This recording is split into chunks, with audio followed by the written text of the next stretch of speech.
सारे जो विचार आते हैं उसके ऊपर, क्योंकि विचार घूम घूम के शब्द बनते हैं, फिर यही शब्द कर्म बनते हैं, यही कर्म आदत बन जाते हैं, हैबिट, फिर यही आदत व्यक्तित्व बन जाता है, पर्सनालिटी, फिर उसके बाद यही व्यक्तित्व भाग्य बन जाता है। तो शुरू किधर हुआ? एक विचार। एक विचार, जैसे वो शाहरुख खान बोलते हैं ना, एक चुटकी सिंदूर।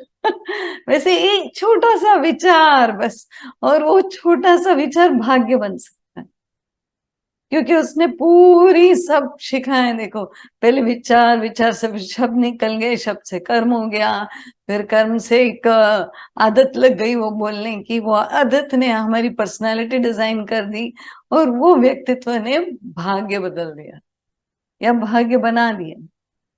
तो हर विचार, तो विचार तो ऐसे ही घूमते रहते हैं, हमारे विचार थोड़ी है। हमको लगता है जितने विचार दिख रहे हैं सारे हमारे हैं, ऐसे नहीं है।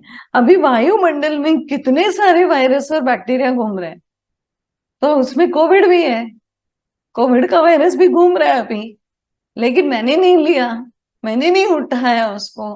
क्यों? मैंने मास्क पहना है, मेरी इम्यूनिटी अच्छी है, या मैंने स्ट्रीमिंग कर ली, या कुछ तो मैंने कर ली जिसके वजह से मैंने वो नहीं उठाया। तो वैसे ही अभी बहुत सारे वायरस है, बहुत सारे विचार है, घूम रहे हैं। मन है ना, तेरा मन मेरा मन नहीं है, ऐसे ही मन है, चेतना में मन है, घूम ही रहे हैं। तो बस उठाना कि नहीं अपने ऊपर है।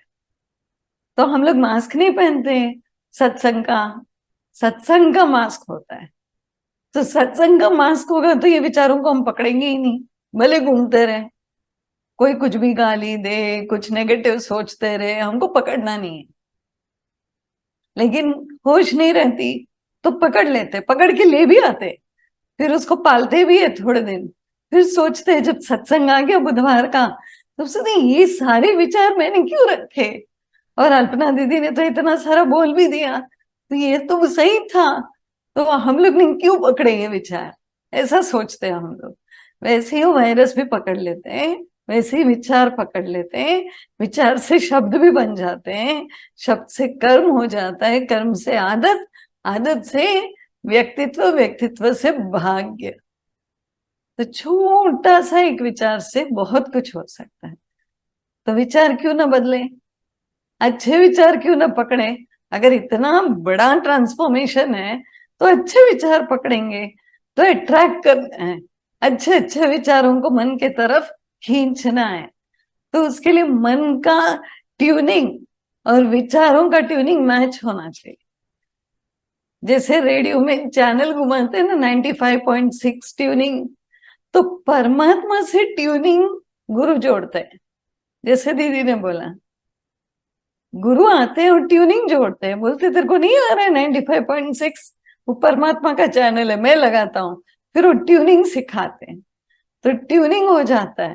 फिर हमारा रेडियो इतना खराब है कि गुरु ने इधर उधर देखी, वापस हमारा ट्यूनिंग बिगड़ जाता है, फिर गुरु वापस ट्यूनिंग देते हैं, फिर गुरु वाणी द्वारा ट्यूनिंग देते हैं, कि अच्छे शब्दों द्वारा, शास्त्रों के जो अध्ययन है उसके द्वारा अलग अलग तरीके से ट्यूनिंग करने देखते हैं।